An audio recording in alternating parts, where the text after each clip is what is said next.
He was used to seeing deals close and empires rise, but nothing prepared him for the moment he locked eyes with a man begging on the street, and realized it was the class genius who once inspired everyone. What he did next shocked the city. The downtown buzz was typical for a Tuesday afternoon in Chicago. People rushing to meetings, ride shares honking, and vendors calling out to sell coffee and hot pretzels. Kieran Blake, 41, billionaire tycoon and founder of multiple international firms, leaned back in his town car, scrolling through market projections until a flash of a cardboard sign stopped him cold hungry. Anything helps. God bless. Just another plea in the blur of the city, until he saw the face holding it, gaunt, bearded, eyes sunken but still sharp. "No way," Kieran muttered. He opened the car door and walked toward the man. Traffic buzzed around him, but everything felt strangely silent. The man looked up, and so did Kieran's past. Aaron? Aaron West. The man blinked, confused. Then recognition slowly lit up behind the weariness in his eyes. From Eastbrook High, Kieran could barely breathe. This was Aaron West, once the brightest mind in their entire school. The top scorer, the scholarship kid, the one they all said was headed to Harvard. To greatness. "What happened to you?" Kieran asked. His voice cracking, Aaron gave a hollow smile. "Life."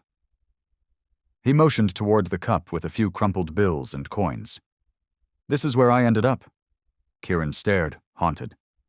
"You were the smartest person I ever knew." Aaron shrugged. "Doesn't mean much when you have no one left that night."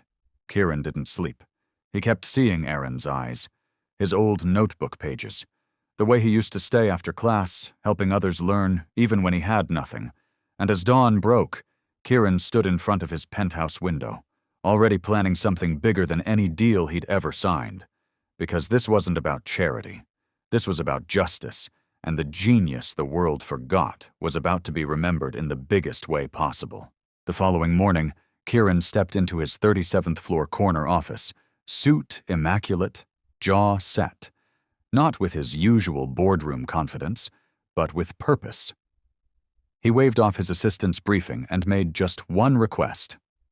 "Clear my schedule. I need the full HR team, legal, PR, and a seat for an old friend." An hour later, a stunned Aaron West walked into Kieran's firm, still wearing the same worn hoodie and weathered jeans. He looked like a ghost in a marble castle. Kieran greeted him with a quiet nod.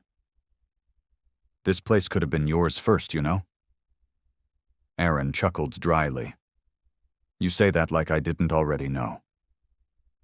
They sat across from each other, and for the first time in decades, Aaron didn't have to fake being okay. "After Mom died," he said softly, "there was no more college. No backup plan. I fell behind, fast. One bad break led to another. Sleeping on couches turned into shelters. I kept trying. But trying isn't always enough." Kieran listened. Really listened. Then slid a file across the table. "This is a proposal. I'm not giving you a handout. I'm giving you a department." Aaron opened the folder.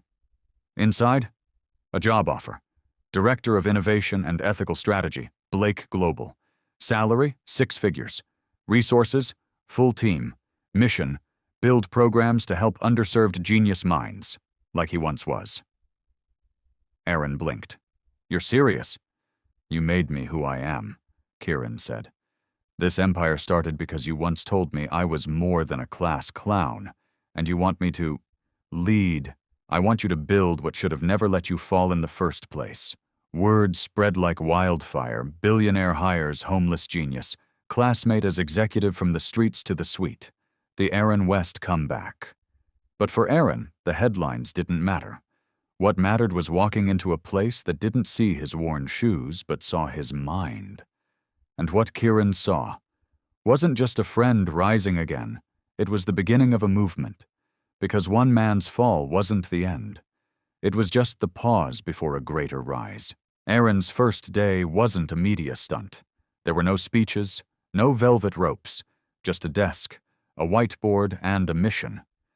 But behind those quiet moments was a man on fire. He dove into research, built frameworks, and pitched programs that left Kieran's boardrooms stunned. Scholarship pipelines, mentorships for foster teens with high test scores, tech training centers inside shelters. He even proposed a data-driven initiative that used AI to identify students at risk of slipping through the cracks before they disappeared like he once had.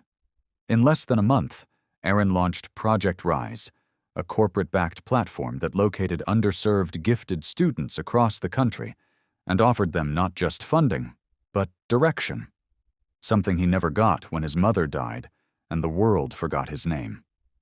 He spoke at youth centers, community colleges, and high schools, never with arrogance, always with raw honesty. I used to eat from trash bins. Now I advise one of the biggest companies in America, not because I got lucky, but because someone finally remembered me. Everywhere he went, people began to believe again. That brilliance doesn't only live in polished shoes, that titles don't always sit on diplomas, and that second chances aren't charity. They're corrections? One night, after presenting at a tech summit, Aaron and Kieran sat under city lights, looking out at the skyline. You know what people keep saying, Aaron mused. That I beat the odds. But I didn't. I was just given a fair shot. Kieran nodded.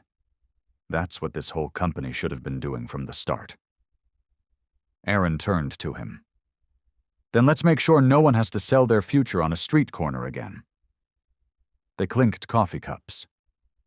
And just like that, two old classmates became co-architects of a future where no genius gets left behind.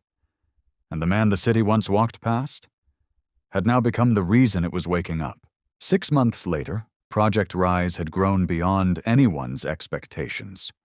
What began as a personal mission became a national movement.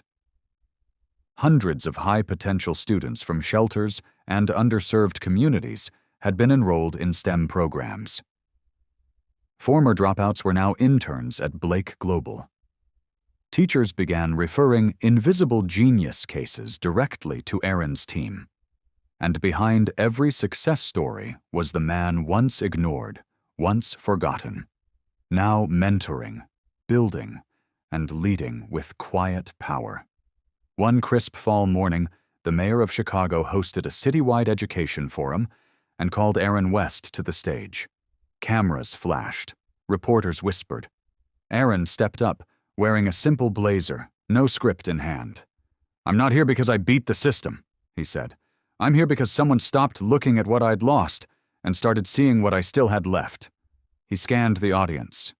Teachers, students, CEOs, and yes, kids sitting with their caseworkers, wide-eyed. There are Aarons in every neighborhood. There are kids selling candy on buses who should be in labs. There are minds cleaning gas station floors who could be designing satellites. All they need is one person to see them. A standing ovation erupted. Tears, applause, and the kind of hope that doesn't come from headlines, but from healing. After the event, Kieran caught up with Aaron on the steps. "You good?" he asked. Aaron smiled. "Yeah, just still adjusting." "To what?"